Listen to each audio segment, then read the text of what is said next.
CID के अंतर्गत कमज़ोर वर्ग शाखा है जिसमें मानव व्यापार, ह्यूमन ट्रैफिकिंग और चाइल्ड लेबर, इसके संबंधित जो आंकड़े हमारे पास में उपलब्ध हैं मैं आपके सामने रखना चाह रहा हूँ। मानव व्यापार और बाल श्रम, चाइल्ड लेबर और ह्यूमन ट्रैफिकिंग से संबंधित ये। नमस्कार, एक न्यूज़ 24 देख रहे हैं आप और मैं हूं Shakina Siddiqui. ADG GS gang war ने किया है बड़ा खुलासा। उन्होंने कहा है कि अब तक देश में मानव व्यापार और चाइल्ड लेबर को लेकर जो भी केस दर्ज हुआ है, उसके जो भी आंकड़े हमारे पास है, आज वो हमें बताने जा रहे हैं, उसका वो खुलासा करने जा रहे हैं। साथ ही आपको बता दें कि उन्होंने कहा है कि 2020 से 2021 और 2021 से 2022 नवंबर तक अब तक जो भी केस दर्ज हुए हैं, सभी आंकड़े हमारे पास है, जिसकी वो जानकारी देने जा रहे हैं। साथ साथ आपको बता दें कि उन्होंने कहा है कि अब तक जिन लोगों की गिरफ्तारी हुई है उनकी भी आंकड़े वो बताने जा रहे हैं। आइए सुनाते हैं आपको क्या कुछ कहते नजर आ रहे हैं जीएस गैंगवार।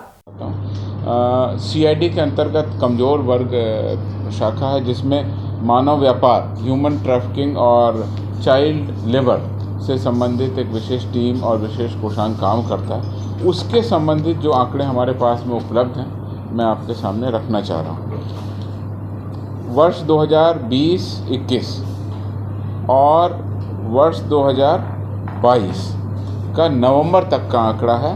मैं संक्षेप में कुछ आंकड़े आपके सामने रखना चाह रहा हूँ। वर्ष 2020 में 75 प्राथमिकी दर्ज हुई मानव व्यापार और बाल श्रम, चाइल्ड लेबर और ह्यूमन ट्रैफिकिंग से संबंधित ये मामले हैं, उनकी एफआईआर की बात कर रहा हूँ मैं। वर्ष 2020 में 75 एफआईआर, वर्ष 2021 में 111 एफआईआर और नवंबर 2020 तक 203 एफआईआर दर्ज की गई। इसमें जो मुक्त कराई गई महिलाएं हैं, जिनको पुलिस के एक्शन के द्वारा बचाया गया और मुक्त कराया गया, उनकी संख्या मैं आपके सामने रखता हूं। वर्ष 2020 में कुल 102 महिलाओं को मुक्त कराया गया, 21 में 149 महिलाओं को मुक्त कराया गया और नवंबर 2022 तक का जो आंकड़ा है उसमें 172 महिलाओं को मुक्त कराया गया, जिसमें कि 80 वयस्क महिलाएं थीं और 92 18 साल से कम उम्र की महिलाएं भी शामिल थीं। इस अभियान में पुरुष को भी मुक्त कराया गया जो चाइल्ड लेबर से संबंधित है। इसकी संख्या अगर देखें तो वर्ष 2020 में कुल 79 वर्ष 2021 में कुल 235 और नवंबर 2022 तक 365 कुल 365 पुरुषों को मुक्त कराया गया। ये पुरुषों में एक वयस्क पुरुष हैं और बाकी सब 365 में एक वयस्क है, बाकी सब यानी 364 18 साल से कम उम्र के बच्चे हैं जिनको बाल श्रम से संबंधित राज्य से बाहर ले जाया जा रहा है। इस पूरी प्रक्रिया में मानव तस्करी करने वाले जो अभियुक्त हैं उनको भी गिरफ्तार किया। उसकी संख्या और आंकड़ा मैं आपको दे देता हूँ।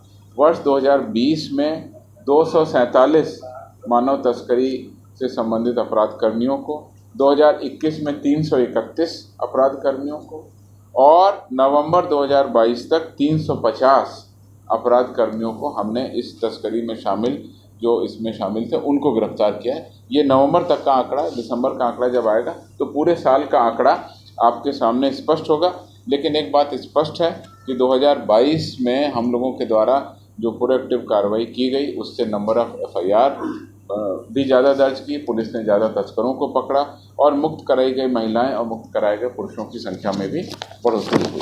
तो सुना आपने क्या कुछ कहते नजर आ रहे हैं एडीजी जीएस गैंगवार। उन्होंने कहा है कि अब तक 2022 में जिस भी भारी आंकड़े में केस दर्ज हुई है उन सारे केस की सुनवाई हुई है, यानी कि पुलिस काफी एक्टिव हो गई है। 2022 में 2019 और 20 के कंपैरिजन में 2022 में पुलिस काफी एक्टिव नजर आई है। जितनी भी सुनवाई हुई है, जो भी केस आए हैं उस पर काफी ज्यादा सुनवाई की गई है। इस तरह के तमाम अपडेट्स के लिए जुड़े रहें हमारे साथ। अगर आपने अभी तक चैनल को सब्सक्राइब नहीं किया है तो अभी सब्सक्राइब कर लें और फेसबुक पेज को फॉलो करें। धन्यवाद।